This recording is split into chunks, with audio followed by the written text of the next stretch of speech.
Big results at the top and the bottom of the League One table as Bolton Wanderers have got the monkey off their back and Burton Albion win back-to-back games. Welcome to League One Lowdown.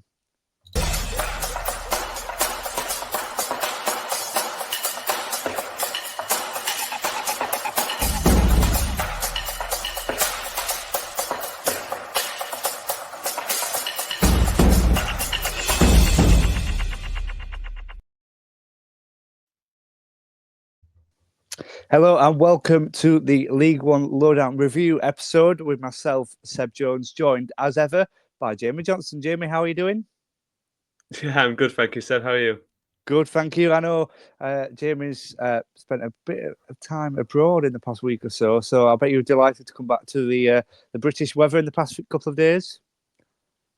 Well, somehow I was in Prague for a couple of days, did a few nights over there, and I came back and it was exactly the same temperature, if not a bit warmer. It was that cold in Prague. So actually, it was a pleasant surprise when I got off the airplane in Manchester, and I was like, it's not actually that cold. So my surprise was I got off the plane and checked the Lincoln City score. So we'll talk about that obviously as we get on with the podcast. That was my biggest shock.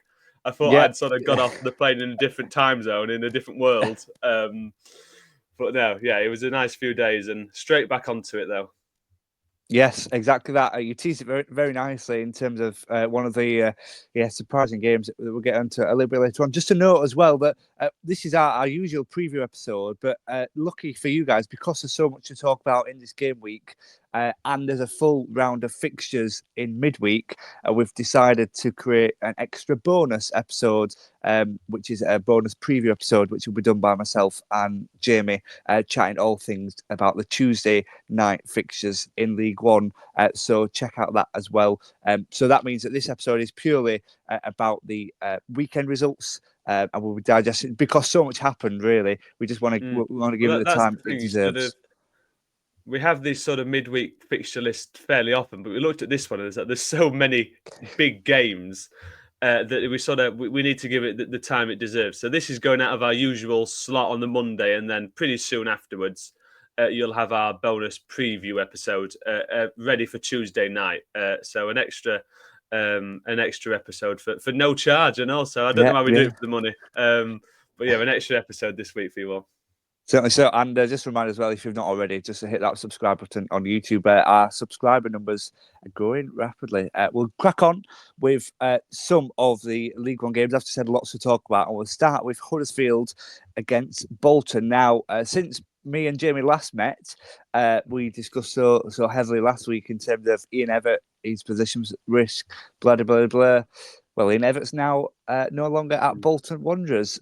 They've replaced him. It was mutual consent was what was mentioned on the club statement after 4 years in charge of the Wanderers. They are currently managerless, but they're managerless and looking a pretty dominant force, Jamie.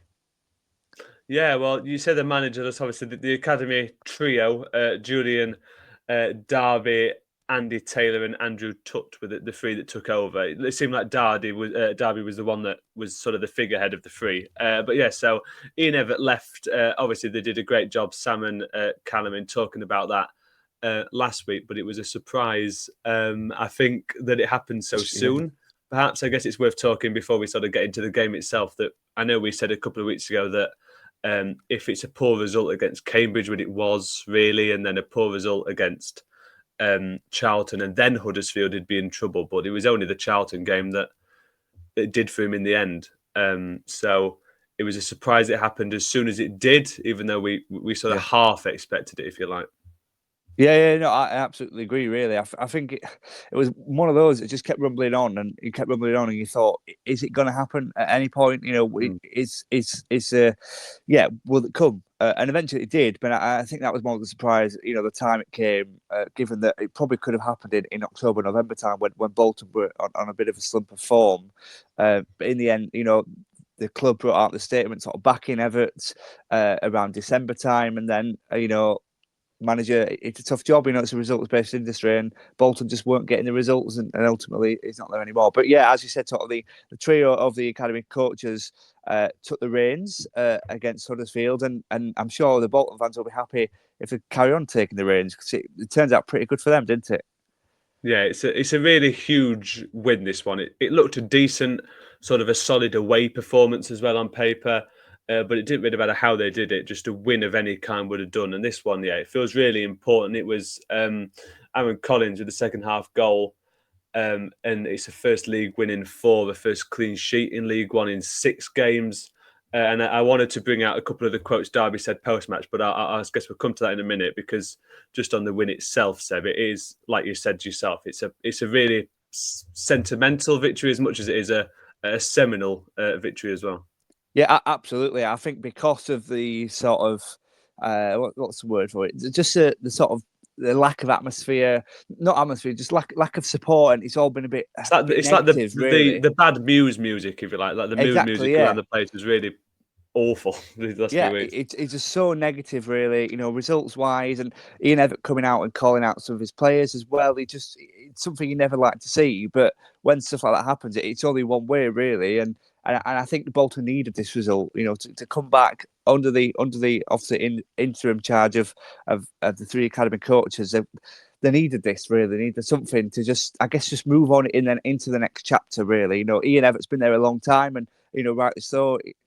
Quite a few playoff finishes in that, brought him up from League Two in his first year, but they needed a change, and they've got this. Initially, they've got this initial change. Under the 3 coaches that are taking a lead from the academy, but.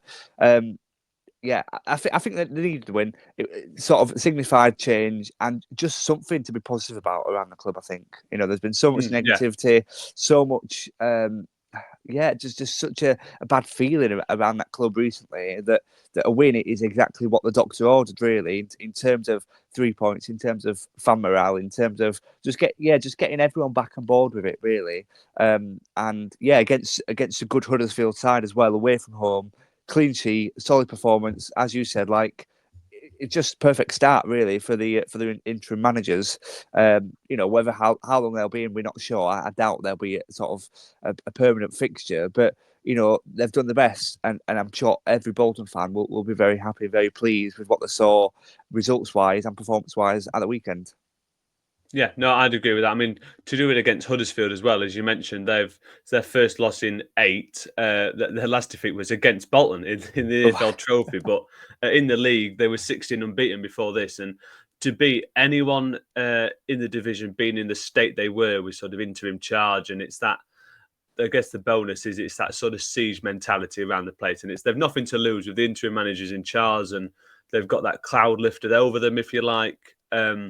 And that they managed to pull out a victory. But Julian Darby then, so he was born in Bolton, almost 350 appearances for the club. He's a Bolton man, and a couple of quotes pulled out from the Bolton website. He said, "What a day! I can't put it into words.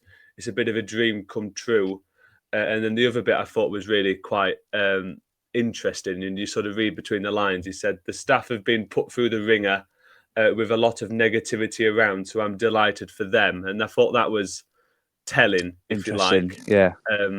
That it's what that sort of says, and the curtain that lifts on the whole situation. But it's as you mentioned, and you can sort of go as ad nauseum on it, that it is just a really important win, just to get that monkey off your back, as you mentioned at the top 7.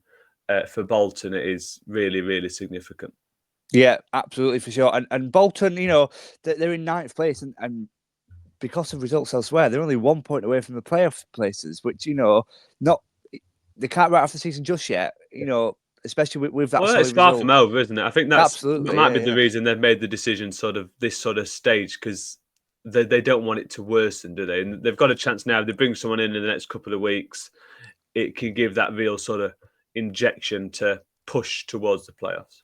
For sure. And as for Huddersfield, they remain 4th with 48 points on board to 7 points away from the top 2. We'll move on from Huddersfield Bolton to chat about one of our teams. No, that's not me or Jamie. It's Sam from the preview podcast. And of course, that is Leyton Orient, who were 2-0 victors over Reading. What were the key takeaways, Jamie, from this one? Well, I was given very strict instructions to not pick your team, Seb, for this Yes, podcast this week. But yeah, obviously, we picked Sam's team. And I spoke to Sam last night. Obviously, he was at the game. And to sort of steal a few of his opinions and his thoughts on the game, I feel like you get a really good view from someone who was at the game. For sure, Yeah. Sam said that it was a really good showing, a really strong showing from Leyton Orient. Charlie Kelman, obviously, on the score sheet, is 12th in all competitions. And at the other side of things, it's 9 clean sheets in 10 for Leyton Orient. So that shows just how good they're doing defensively. And they're beating a Reading team who are in and around them. They're two of the teams fighting for the playoffs. And that's sort of the theme of this first half of the podcast. It's teams in the playoffs, in and around the playoffs, chasing the playoffs. And these two are both definitely that. And the other side, Sam says that Reading lacked ideas and creativity. Only had one real chance at the game. They were sort of hamstrung, if you like, by the hamstring injury. For Dorset early on in the second half, but the defending, Sam mentioned, was a bit of a struggle, and they were finding it hard to defend balls through the middle, which you don't often hear. You sort of hear that teams are struggling to defend balls out wide and crosses coming in, but to be struggling to defend balls down the middle that's alarm bells a little bit. You don't often hear that, but obviously they've got a good setup at Reading, and they're in a good position in the league, even if this result obviously goes against them. And Sam gave me a little bit as well about something Richie Wellens said after the game. But on the game itself, Seb, it looked... they're always important victories, these ones, when they're against teams in and around you. And Orient and Reading are both fighting to scrap towards the playoffs, and Orient come out on top. Yeah, and actually, the result meant that Leyton Orient leapfrogged Reading in the table. So, Orient went up to 7th and Reading in 8th. Again, a little bit like Bolton, only 1 point away from the playoff spot. But it's always good to beat the teams around you. And Orient did exactly that. Two goals at home, clean sheet as well against a solid Reading side. As you said, a couple of injury troubles at Reading at the minute. But, you've got to beat what's in front of you. And that's exactly what Leyton Orient did. There's been a couple of doubts, really, about Leyton Orient's attack. But to put the doubters to bed to that one, really, with Markande and Kelman on the score sheet. Obviously, Markande sort of a winger by trade, and Kelman off the also sort of off the left as well in terms of Leyton Orient's attack. So it's a good win for Leyton Orient, and I'm sure Wellens will be happy. And you sort of mentioned some of his post-match comments as well, there, Jamie. Yeah, so one of the other attacking forces, like Sonny Perkins, is on loan from Leeds, I believe it is, and it seemed like it was indicated that Richie Wellens indicating that they'd agreed a deal for him. Well, that has fell through by what as Sam was passing along to me, that Richie Wellens had said that post-match that the deal they had agreed for Sonny Perkins to sign him permanently, even though he's on loan for the whole season, that has fell through. But it seems like he will remain at the club for the remainder of his loan spell at the very least. But he's been a good player. I know when they came to Lincoln, he was the one that stood out for me, and he had a real spark about him and a real creativity. He's one of those players that sort of runs around the place and just makes a nuisance of himself, and he'll pop up in different places. So he's been a solid player for Leyton Orient this season, and it's a really positive win. They're on one hell of a run.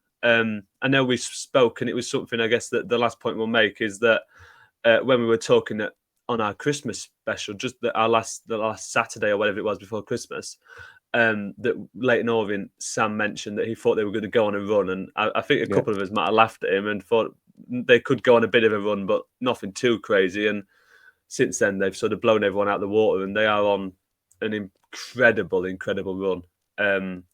Richie Wellens doing a sterling job over the past couple of months there. Yeah, so and as I said, in a very strong position in terms of Richie Wellens as well, and Leyton Orient in their league table rankings as well, and then just leapfrog Reading as a result of that result. So if they can keep results going, keep good performances on the trot, you never know what is possible. They came pretty close last year at one point as well, but in the end just didn't quite have enough.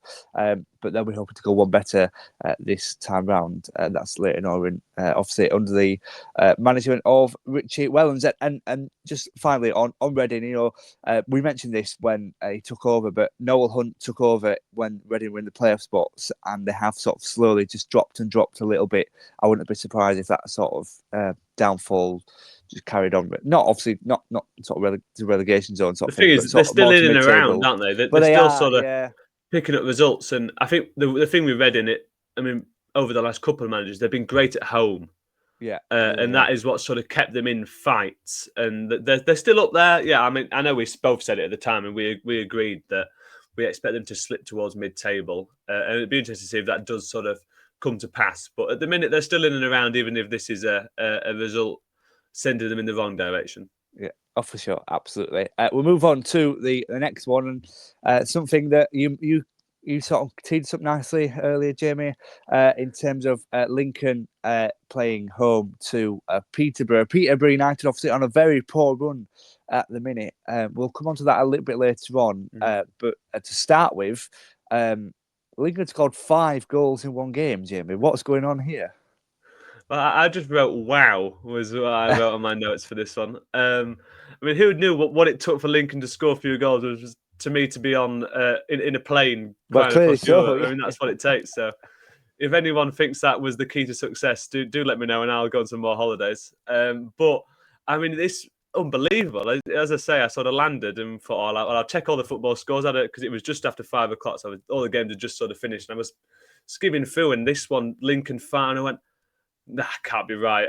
Clean the eyes, take my glasses on, and I was like, I couldn't quite believe it. But yeah, so it took them 7 games to score 5 goals before this game, and they did it in 90 minutes.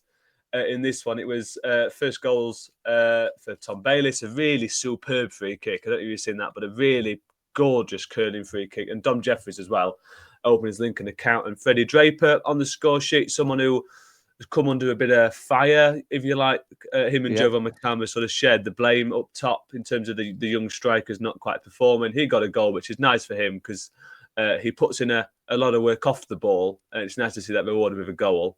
And Ethan Hamilton off the bench had a very heavy hand in the own goal for Keane Hughes. But I guess the main statement in terms of the goal scoring is James Collins on debut off the bench. It's a nice little finish. It's a good ball to him, and then he sort of clips it over the goalkeeper who sort of sprayed out in front of him. So a great finish for him and a great goal for him, and a really a great goal for Lincoln in that they brought him in.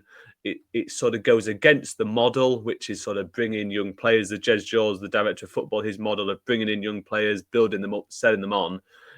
They broke that model in January. It seems that is a sort of a temporary fix, the model hasn't been abandoned by any means. But they brought in Sam Klukas, 34-year-old, and they brought in James Collins, a 34-year-old. But Michael Scabala is sort of the man.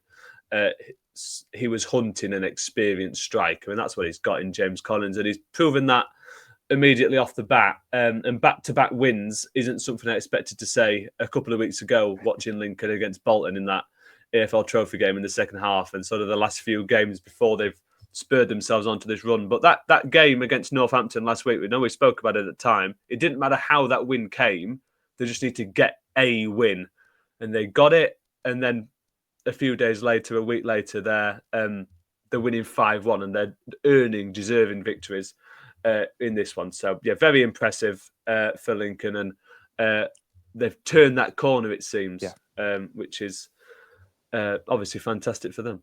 Yeah, and an apology from myself to James Collins. I think last week we were sort of discussing the Lincoln manager comments, saying that they wanted some experience up top, and you know we didn't tout many names about, but the one name that we did tout about was James Collins, and I put that to bed pretty quickly, and it's come to bite me on the backside, I think. So yeah, fair play, James Collins. I was very happy on Monday evening when I sort of we got the email through that was James Collins, and I was I know obviously we mentioned it. It was one of the rumours that were going around that they were looking to move him on, and it's sort of, you put 2 and 2 together, you sometimes can make 5, but on the rare occasion 2 and 2 makes 4 for me there. I was chuffed a bit with that.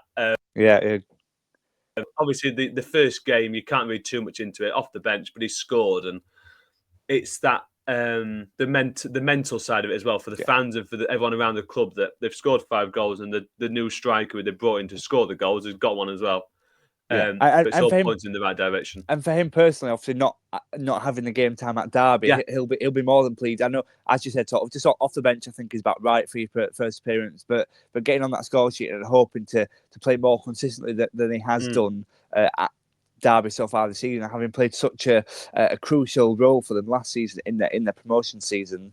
He'll want to show the Lincoln fans what he's made of, really, and to sort of Definitely not just be sat on the bench like he has done with Derby so far this season. So yeah, good signing, and the experience. I think Lincoln better than I do, but in terms of sort of the youth policy, I think it's good to have that. But there's going to be times where you need that experience, and I know sort of they've got Jackson and O'Connor at the back that have got a bit of experience, but you need sort of experience at all ends of the pitch, really, even if it's just a couple of players. And bringing in Lucas, bringing in Collins does exactly that, really. Just provides a bit more experience, a bit more knowledge, and that does so much for the team, I think, really.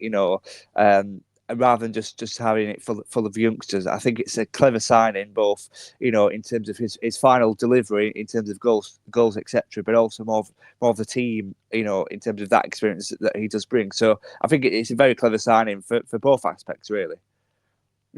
I said exactly the same. I wrote an article at the time that went out on the deck that pretty much said that as much as it's the main bit is his goal scoring, and he's got that, he's proven that at League One level last season. But the other side to it is what he can do to help the young players, the Jovan McCarmers, the Freddie Drapers, the Bailey Cadamarchi on loan from Sheffield Wednesday. Those three, the young strikers, he can, in this 6 months for Cadamarchi and longer for the other two, do so much for them in terms of their development, and just being around a striker who has been there for 20 years, scored goals consistently in that time. Not 20 years, but you get my point. He's been there a long old time. And he'll do the world of good for everyone in the club. And yeah, exactly what you said there in terms of the other side to it, as well as the goal scoring, the good it will have going more long term will definitely be felt. Yeah, for sure. And well, we said we'd come on to them Peterborough, obviously on the receiving end of the 5 goals from Lincoln, and they've got one themselves through Ricky Jones, but it's not looking good for them recently, is it at all at Peterborough? Yeah, it's a strange one. I'm going to put a question to you in terms of what Dan Ferguson said post-match, but it's 8 League One games without a victory. They've only got 3 points from 24 available in that stint, obviously. Ryan de Havilland had a couple of chances. He seemed to be the real force going through sort of the people I spoke to that were there, and the match report that went out for us, that it seemed that he was the one who had a couple of chances. But as you say, Ricky J. Jones had the goal in there. But Dan Ferguson, he seemed to, I don't even need to say seemed to, he called out his players at the end of the game. Yeah. And we mentioned it when we talked about Ian Evatt, that you call out your players, it's only going to go one way. As much as I guess for Steve Evans at Rotherham, he called out his players and then they spurred onto a good run. For Ian Evatt, called out his players and didn't last too much longer after that. And Dan Ferguson's going down that path now. Yeah, it can go both ways, really, can't it? It can be used as a bit of a motivation factor, or it can just be, I don't know, just seen as just adding salt into the wounds, really, in terms of calling out the players. And I can't see this helping the players, really. They're in a poor form at the minute. Nothing seems to be going their luck, and when you have a manager calling you out, it's never a good sign. So I can't really see it doing that, being that motivating factor for the Peterborough players, in my opinion. Anyway, I just can't see it, really. For me, I think Ferguson's not got long left. I'm going to be really honest with you. I don't think he's. I don't think it's acceptable, really, where Peterborough are this season, and the league position and some of the results they've produced. It's poor. It's been poor for a long period of time this season, and they can't be happy with it. By Fry, Darren McAntony cannot be happy with this, really. Losing heavily like they did at Lincoln at the weekend. Yes, against a good looking side, but losing games that you wouldn't expect them to lose, and then manager calling out players. It's bonkers, really. Like, I don't think he's got that long left, and I know he's got he's got that connection with the fans, having had so many spells there. Right, so he's had success when he's been there before, but I think there's got to be a time where you cut your losses and go and get Grant McCann again. Steady on. No, I'm kidding about Grant McCann, but in theory, no, I know. I take the point, and Yeah, no, I understand that. And the thing I think you see a lot, you see just more generally people go, oh, we need to sack the manager, we need to sack the manager. And you think, who's available? And sometimes you're at periods in a season, you're looking at, I guess, in October, November, you're looking and you're going, well, there's no one available.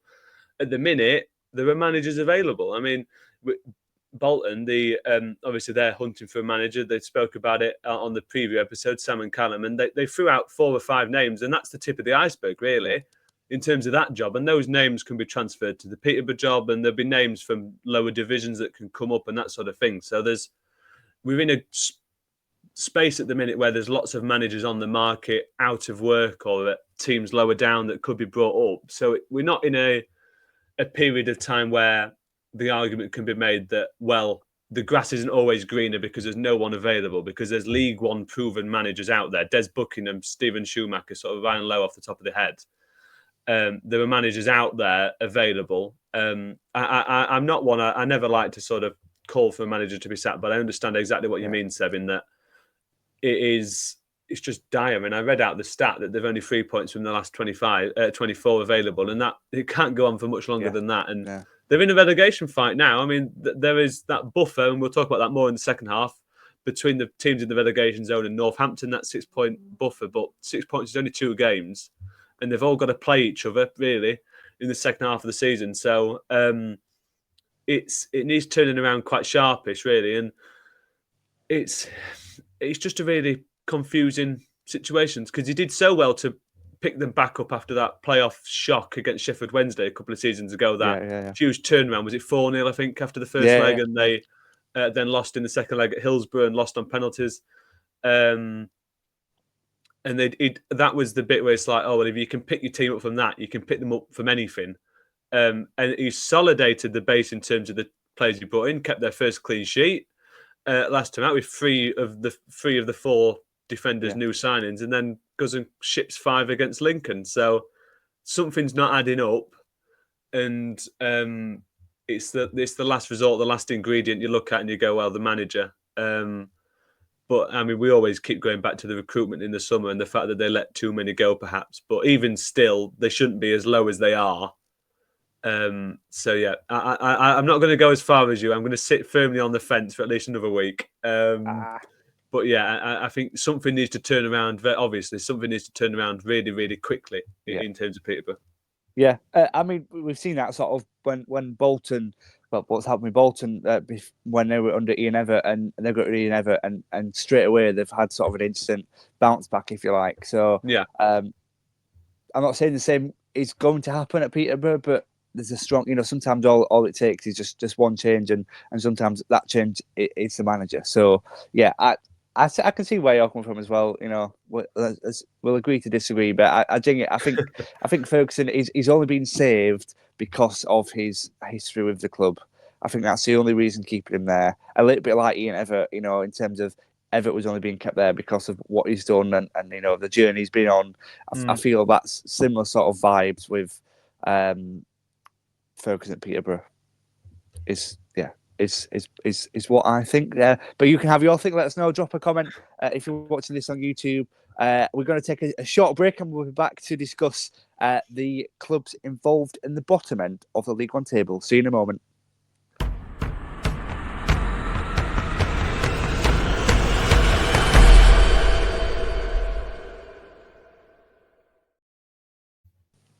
Hello and welcome back to the League One Lowdown. This is the review episode where you are joined by myself, Seb Jones, and Jamie Johnson. Thank you very much for listening and watching. We're going to look towards the clubs in the relegation fight at the bottom end of the table. And we'll start with Cambridge and a pretty surprising result for them, Jamie. This was a real shock, wasn't it? I mean, unbelievable. You sort of said at the start of the game, and at the end it was 3-2, obviously, at Cambridge against Mansfield, but they were 3-0 up, and they sort of blew Mansfield out of the water early on, and it ends their run of 8 without victory, and they're 4 points from their last 6. With a draw at Bolton before this, and that was almost a victory as well, conceding very, very late on. So two back-to-back results that are absolutely superb for going on for Cambridge. And they stood firm. They showed for me both sides of the game, because they went 3-0 up, 2-0 at half-time, straight out of the trap second half, make it 3-0, and you think, well, the game's dead and buried. You go in at the break 2-0 up, and then you score again straight away. Well, that was game over. And then they've had to claw and hold on, with Mansfield coming back late on in the game, and they stood firm. So they've showed a different aspect of the game there in terms of handing on, staying on, and seeing out the 3 points, and what could prove to be a really important 3 points. It brings them on to 21 points, with 3 teams on that mark. So Cambridge is the better team as well. I guess the other thing I'd say, better XG slightly, a few more shots, one more shot on target, less possession, but they seem to have the edge of the game, and they did really well, obviously, in that first half. And it doesn't really matter how they get there. It's a victory, but they seem to have got there in a decent bit of style. And it looks a fantastic game, this, really. I'll look at reading off the stats anyway. Yeah, so as you said, sort of twice in 7 minutes, and 1-0 up after 48 seconds. Michael Morrison put them ahead, and from then on, really, it's only seemed to go one way, and they'll be. The thing that will annoy them the most, Cambridge and their fans, it's the fact that they did concede two, and didn't quite see out the clean sheet despite scoring 3 goals. So yeah, I think this is mega, really, for Cambridge. As you said, just draws them level, really, with the other teams around them, especially with Burton's result, which we'll get into a little bit later on as well. They sort of had to get a result out of this one, really, just to keep tabs with the clubs around them. It's very tight in that bottom 4, and it's going to take a club to get on a couple of good results, which Cambridge have done so far. Grabbing a draw, which you mentioned there, almost a victory. Still a draw away at Bolton is not to be sort of sniffed at, really. And a victory against Mansfield, who have a very solid side.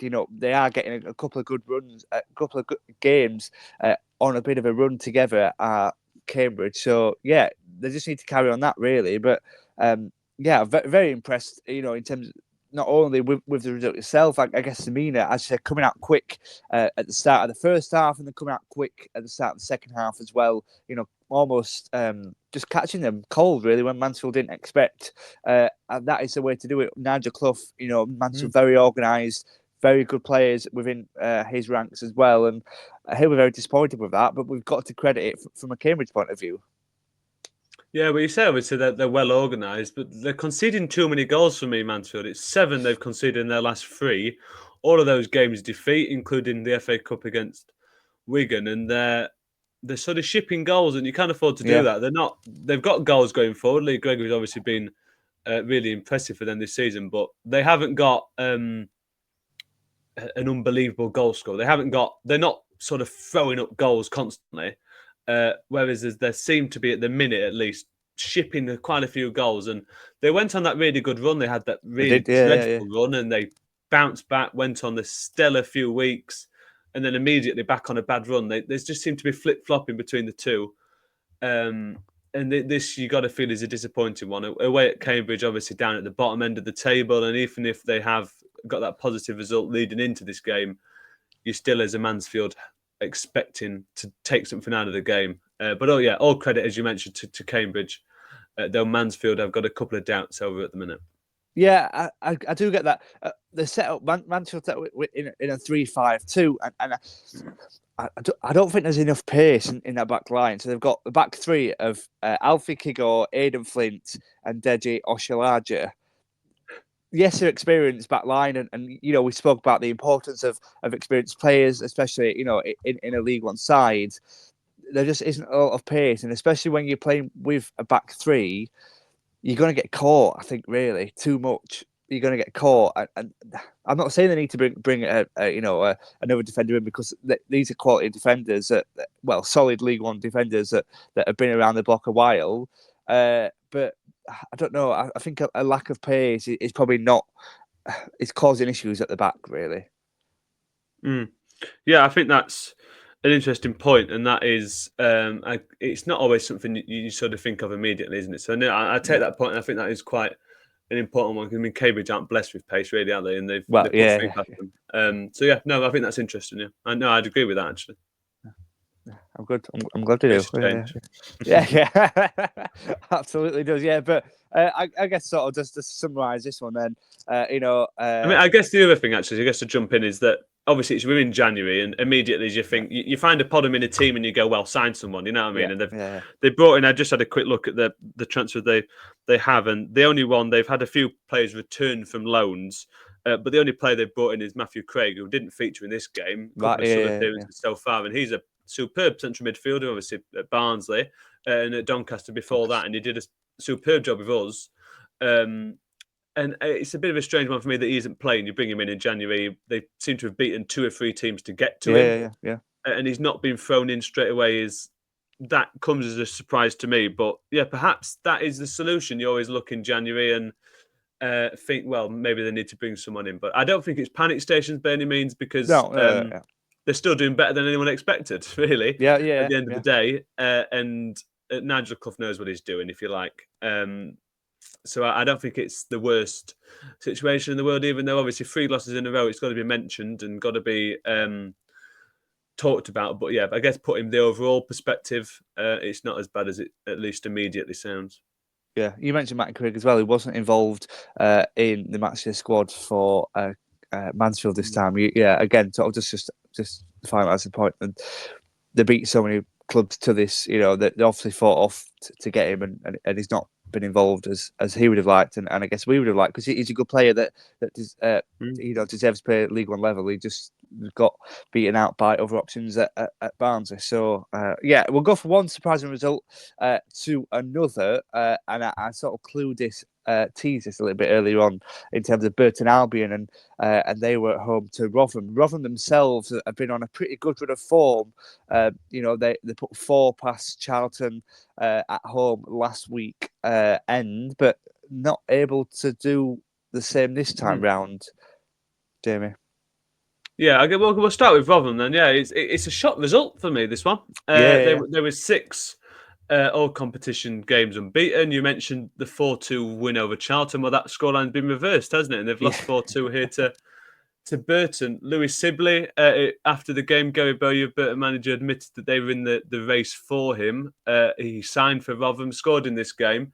But yeah, Rotherham won, and Burton won, I beg your pardon, and Rotherham coming out on the wrong side of things. And this was, as I mentioned, a shock result for me, and one of the ones from the weekend that took me by surprise, even, I guess, as much as the Cambridge game did, because Rotherham had turned a corner, hadn't they? We talked about it last week or the week before, that Rotherham were pointed in the right direction. They were picking up results, and then just a bit of a flash in the pan and they lose. So it'd be interesting to see, really, what happens next, isn't it? I know you plugged it at the start, our bonus preview episode for midweek. If they can carry on their overall good form and bounce back from this game, or are they going to fall back into a rut and lose again? But yeah, it's just a really surprising one, and it's hard to put a finger on what it is that has cost Rotherham in this game, though. The new signings for Burton seem to have won the game for them. Yeah. I think we can safely say that no one quite expected this result for Rotherham. As you said, beating Charlton 4-2 last week, and then before that we were on such a good run of form. Really, it's not. It's a bit of a question mark, really. That brought Sibley in, who of course, actually, I didn't quite realise this, but came in from Oxford. I forgot he even signed for Oxford in the first place, but having spent so long at Derby, and starting from such a young age at Derby, I think just sort of wanted an opportunity to play, really. You can't quite put my finger on it. They've still got a very good squad of Rotherham, and they were starting to sort of push back up the league table, really. Only 8 points off the playoff spots now, in 13th place, doing better than they were. But clearly, it's 2 steps forward and 3 steps back. 3 steps backwards for Steve Evans' side. I'm not going to sort of do what I've done before and go into a rampage saying Steve Evans needs to go, because actually the results in the past few weeks have been pretty positive, and the performances likewise as well. Actually, I think Rotherham's result inflicted on Bolton. I think that mounted pressure on Ian Evatt at the time, but there's not a lot we can say really about Rotherham, but we can say a lot about Burton. Scoring 4 against Rotherham United. It's no mean feat, and the way that they did it, I think it was quite going 3-1 up at half time. Eventually won 4-2. It's not a bad result for Garibaldi's side. Yeah, it's a fantastic result, and as you mentioned, 2 wins in a row. That they beat Wigan before this, and as I said, to sort of tee up our sort of move over to Burton, it's the January signings. McKinnon on loan from Lincoln, a goal and an assist for him, and Bodvarsson got a brace. And I know when I did the transfer update a couple of weeks ago, I said I think he could prove to be a really good signing because he's got League One experience, he's got goal scoring know-how, and he's got 2 goals in this one sort of straight off the bat.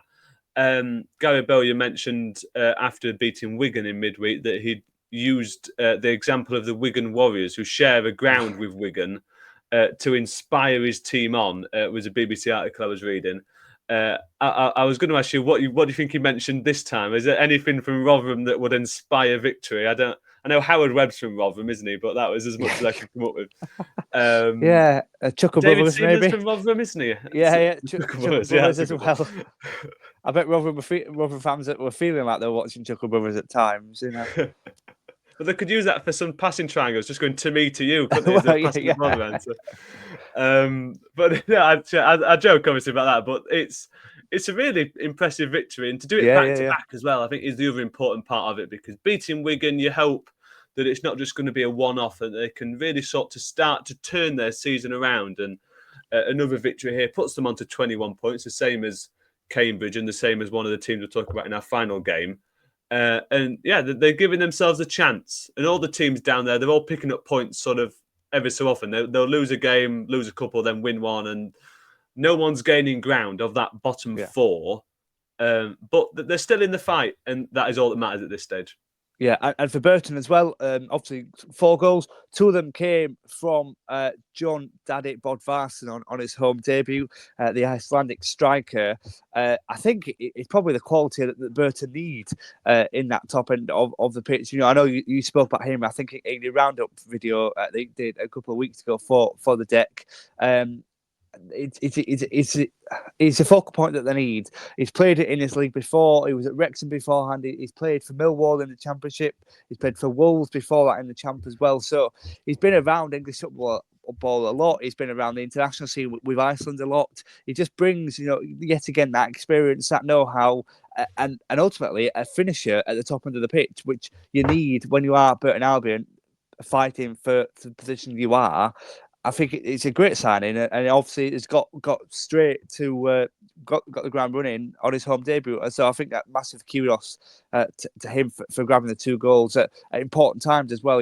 One after 8 minutes and one after 41 minutes. So good signing, I think, for Burton overall.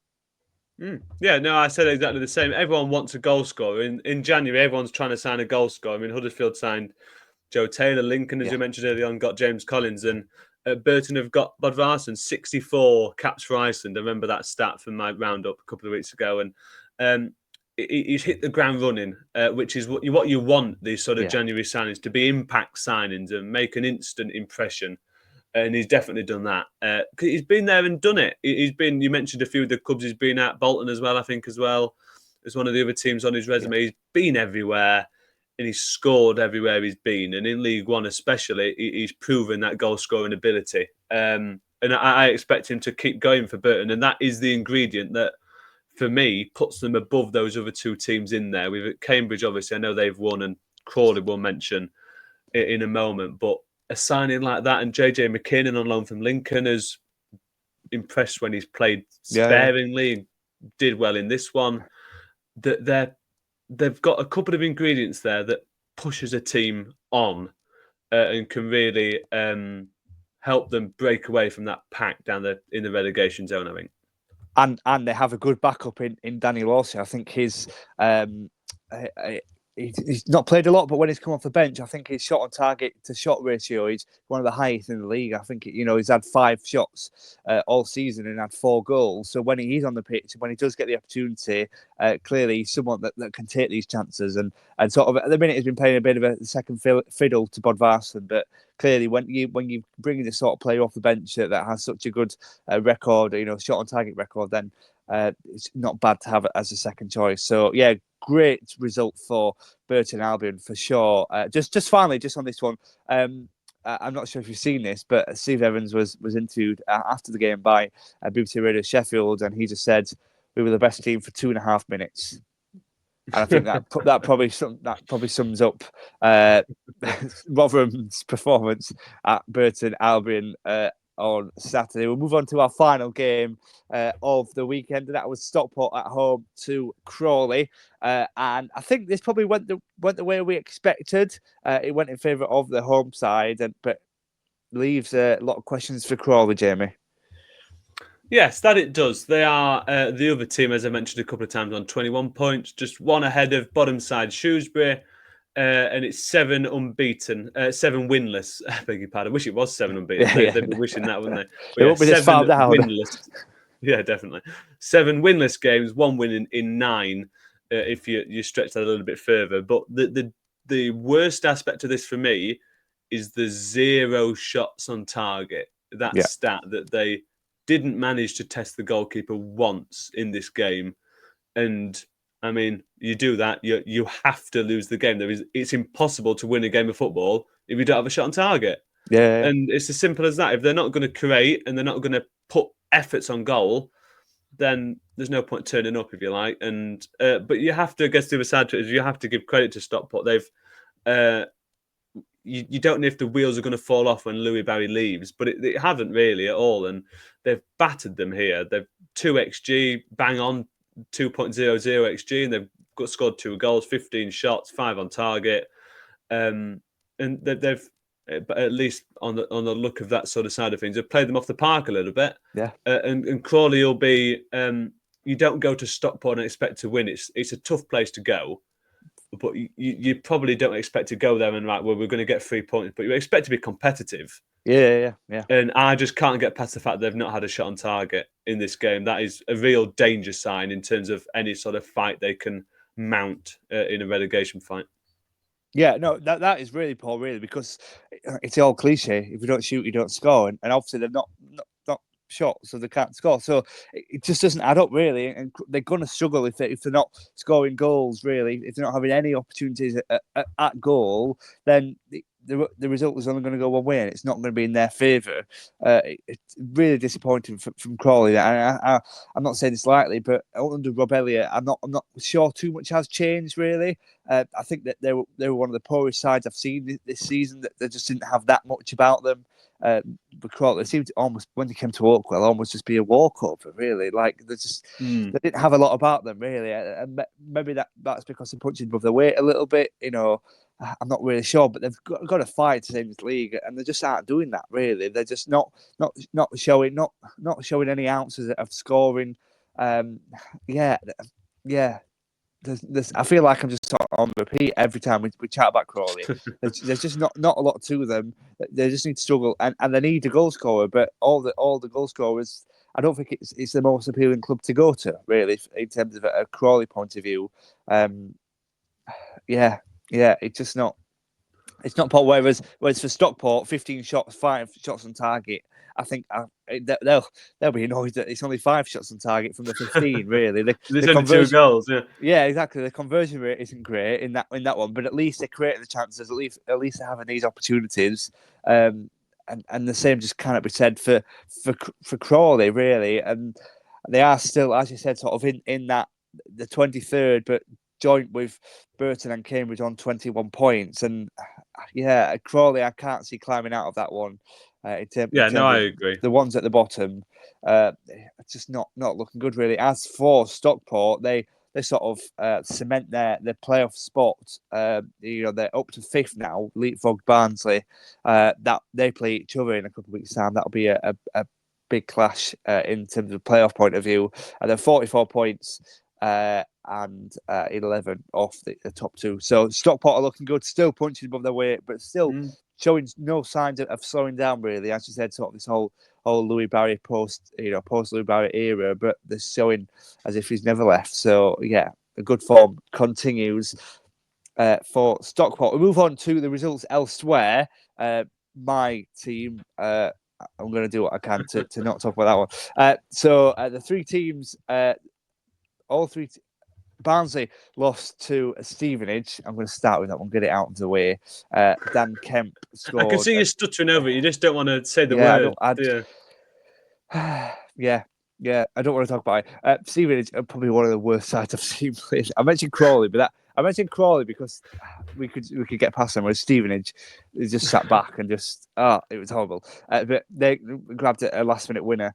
Charlton 1-0 victors over Shrewsbury. Probably a bit harsh on Ainsworth having done so well since he's coming at Shrewsbury. But again, that was a last-minute winner in that one. It's a really cruel result, that one, isn't it? I mean, 96th minute, it was small with the goal. And just like the Barnsley game, two late winners. And for Shrewsbury team, obviously going to Charlton to eke out a 0-0 draw is a really impressive point. But to lose it right at the end, that could have been devastating for Ainsworth and co. Yeah. Meanwhile, Northampton, who are sort of just in that gap above the relegation zone, the 6 points between them and those in the bottom four, drew 0-0 at Wycombe, which I think, all things considered, is a pretty solid point against a Wycombe side that are proving so strong in recent weeks. Blackpool, 3 first half goals they scored. Bloxham again on the score sheet and 2 assists as well since his signing from Shrewsbury. And so they beat Exeter by 3-1. Wigan beat Bristol Rovers 2-0 and Wrexham drew 1 apiece with Birmingham in the All-American top of the clash. Obviously, the big money-making game, that one. It meant that their weekend was an extended weekend from Thursday to Saturday. I think that's about everything. We've covered all the results that took place over the weekend, all the talking points at the top and bottom end of the league table. Thank you very much for Jamie, as ever, for joining. And don't forget, we've got this special bonus preview episode chatting all things about the Tuesday night fixtures. So don't forget to miss that one. That'll be available from your podcast provider very shortly. But for myself and Jamie, in terms of the review episodes, we'll see you next week. Sam and Callum will be back later on in the week. But until then, we'll see you soon.